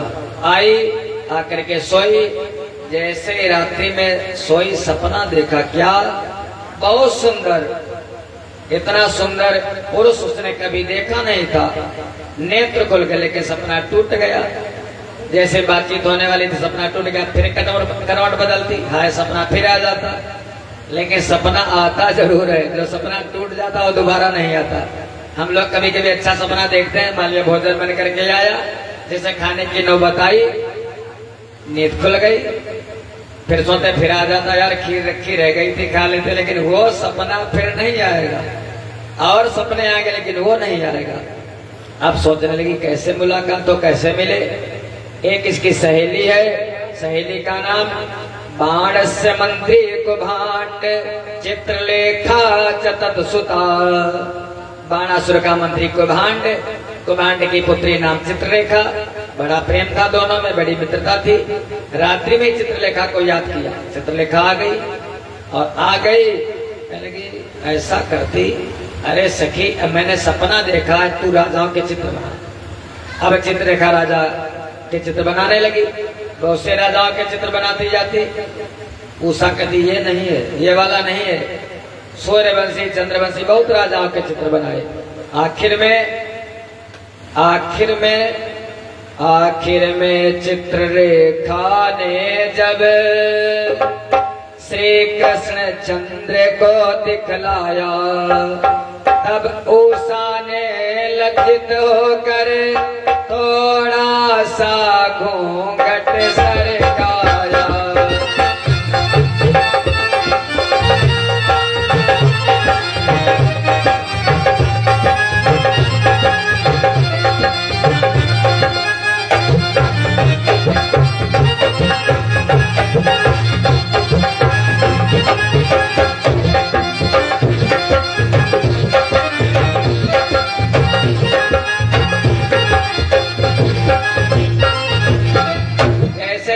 भगवान का चित्र बनाया, भैया वॉल्यूम बढ़ा दो थोड़ी। जैसे चित्र बनाया, उषा ने अपना घूंघट थोड़ा नीचे सरका, बस थोड़ी कसर रह गई। जैसे प्रद्युम्न लाल को दिखलाया, कहने के बस जरा सी कमी और है। आखिर में जैसे अनिरुद्ध कुमार का चित्र खींचा, महाराज उषा ने कहा बस यही तो है मेरे चित्त का चोर, इसी ने मेरे चित्त को चुराया है। सखी कैसे भी मिलवा देती, इससे मुझको तेरा बड़ा उपकार मानूंगी। मित्र के लिए क्या नहीं करता। महाराज जो चित्ररेखा थी उसको बड़ी विद्याएं मालूम थी। वो योगिनी का रूप बना लेती है और योगिनी का रूप बना करके चल देती है। रास्ते में देवर्षि नारद मिले, कहाँ जा रही है?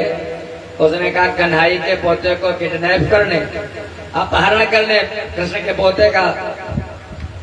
नारद जी कहने के मार दी जाएगी, तुझको मालूम नहीं द्वारिका में परिंदा पर नहीं मार सकता, भगवान का सुदर्शन चक्र रक्षा करता रहता है। उसने कहा क्या करूं बाबा, कुछ उपाय बताओ। बाबा लोग उपाय तो बता देते हैं। नारद जी ने कहा भगवा वस्त्र पहन ले, साध्वी बन जा, साध्वी बन करके बाबा बन करके तू चली जा, चक्र तुझको कुछ नहीं कहेगा। साध्वी का रूप बना लिया, बाबा का रूप बना लिया, चली गई। और महल से अनिरुद्ध लाल को भगवान की माया देखिए उस चित्ररेखा की, सोते सोते पलंग के सहित उठा करके और उषा के महल में ला करके रख दिया। उषा सोचती जगाऊं या न जगाऊं, जगाऊं या न जगाऊं। लेकिन आखिर में जब प्रातः का अनिरुद्ध जी जगे, अब बेडरूम बदल गया। हमारा वाला तो है नहीं, कहाँ हूँ? तब तक एक सुंदर युवती सामने बैठी, तुम कौन हो? उसने कहा मैंने मन ही मन तुमको पति मान लिया है। हमारे धर्म में स्त्री का एक ही पति होता है, मैंने मन से मान लिया है, इसलिए हमको स्वीकार करो। अनिरुद्ध ने कहा ठीक है। इधर बाणासुर जब प्रातः काल जगा तो देखा जो ध्वजा लगी थी दरवाजे पर वो नीचे को झुक गई। दो बातें कभी चुपती नहीं है, आप लोग जानते हो। एक तो मुस्कान नहीं चुपती है, एक बात और वो नहीं चुपती।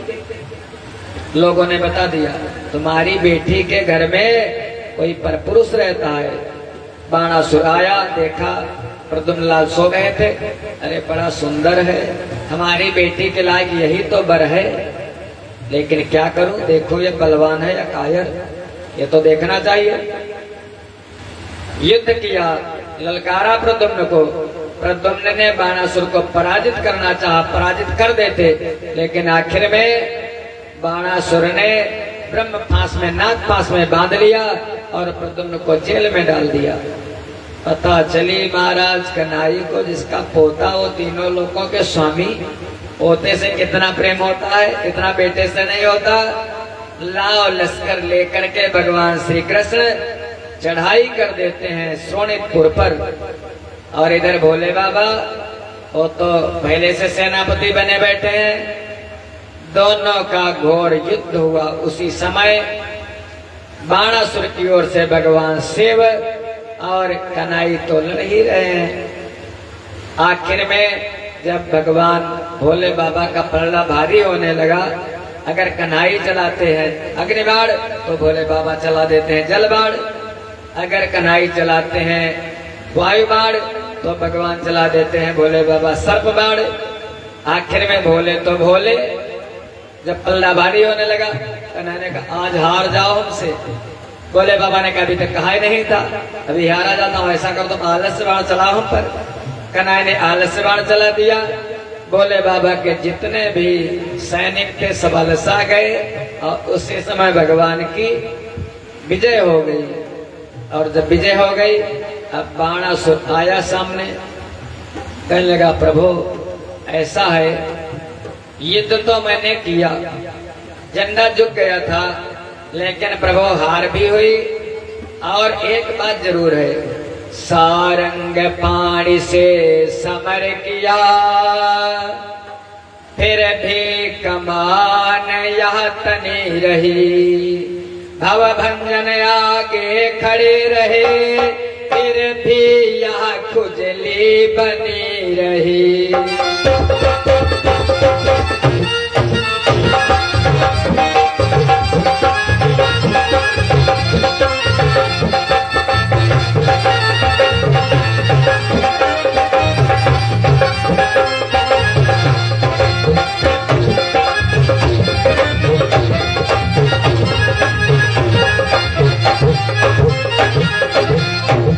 दोनों देवता सामने खड़े हैं, लेकिन हमारे हजारों हाथों में जो खुजली थी, युद्ध भी हो गया सब हो गया, लेकिन खुजली शांत नहीं हुई।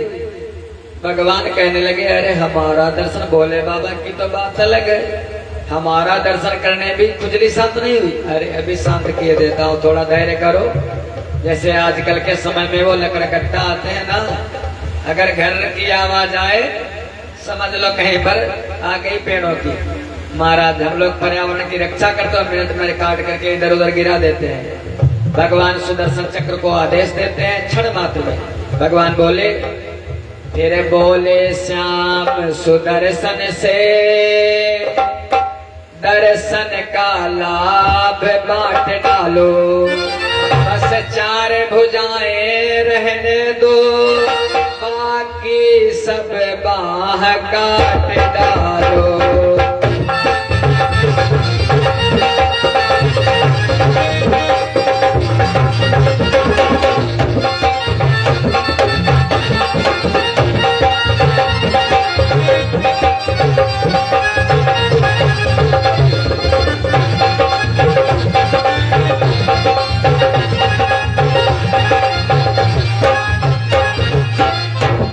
भगवान ने सुदर्शन चक्र को आदेश दिया, चिच्छेद भगवान बाहोन शाखा एवं वनस्पति। जैसे आप लोग गन्ने को छील देते हो ठंड के समय में, ऐसे क्षण मात्र में बाणासुर की हजारों भुजाएं कट करके नीचे गिर गई, बस चार भुजाएं रह गई। सर काटना चाहता था चक्र, तो बाणासुर की माँ जिसका नाम कोटरा सामने आ गई, चक्र शांत हो गया। भगवान के चरणों में बाणासुर गिर पड़ा। कहने लगा प्रभु क्या बताऊं, हमारे मन की तो आप जानते हो, हमारी पुत्री जवान हो गई थी जिसका नाम उषा है प्रभु, वो युवती हो गई थी। मैंने बहुत विवाह ढूंढा, लेकिन कहाँ कहाँ ढूंढने जाता नाथ, हमको सब मालूम था भोले बाबा हमारे इष्ट देव हैं। मैं जानता था तुम्हारा पोता बड़ा सुंदर है, ये जो कुछ लीला रची गई, इसलिए आप तो हमारे मन की जात मैंने पहले ही नजर में देख लिया था, लेकिन आपका दर्शन न करता तो हमको चैन कैसे मिलती।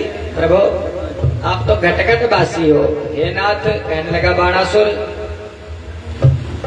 घट घट बासी इस घटना का तुम सारा भेद जानते हो,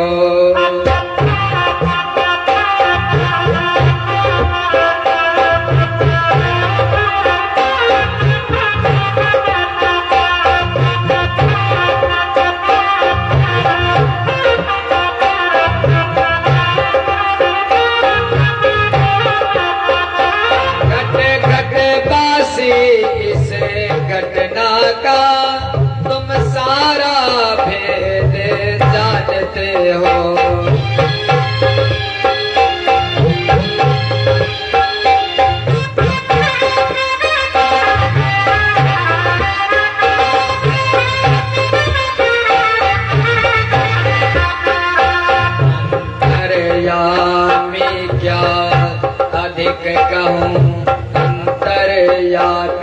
क्या अधिक कहूँ, अंतर पट की पहचानते हो।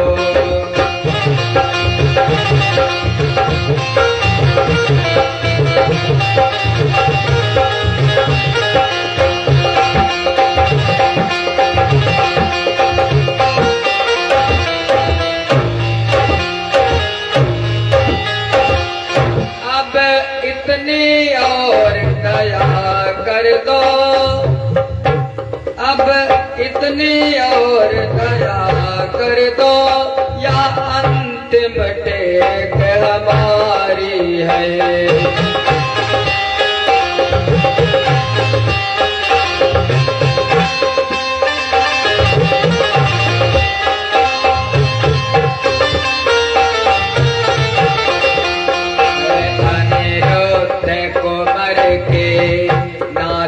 से अब ओसा बहो तुम्हारी है।